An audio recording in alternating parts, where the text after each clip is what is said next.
আমার প্রত্যেকটা ব্রাইডের ক্ষেত্রে আমার কাছে সবচাইতে বেশি ইম্পর্ট্যান্ট যে বিষয়টা সেটা হচ্ছে কি করলে আমার ব্রাইডকে বেশি সুন্দর লাগবে।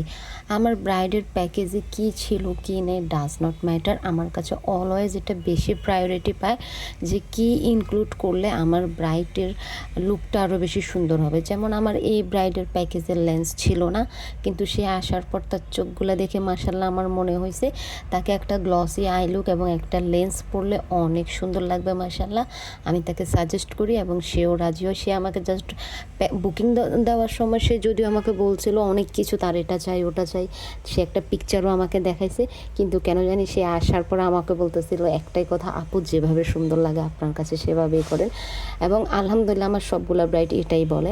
তো তার ফেসের বাম পাশটা দেখলে আপনারা বুঝবেন এখানে অনেকগুলো ব্রনের স্পট আছে, গর্ত আছে, যেটা আসলে মেকআপ দিয়ে কখনো হাইড করা পসিবল না। এবং আমার কোনো ব্রাইডে আমি কোনো ফিল্টার বা স্মুথিং কোনো ফিল্টার কিচ্ছু ইউজ করি না, একদম র ভিডিও থাকে, যার কারণে পোর্সগুলো আপনারা ভিজিবল দেখবেন এবং স্পট যেটা ভিজিবল হওয়ার মতো ওটা দেখবেন।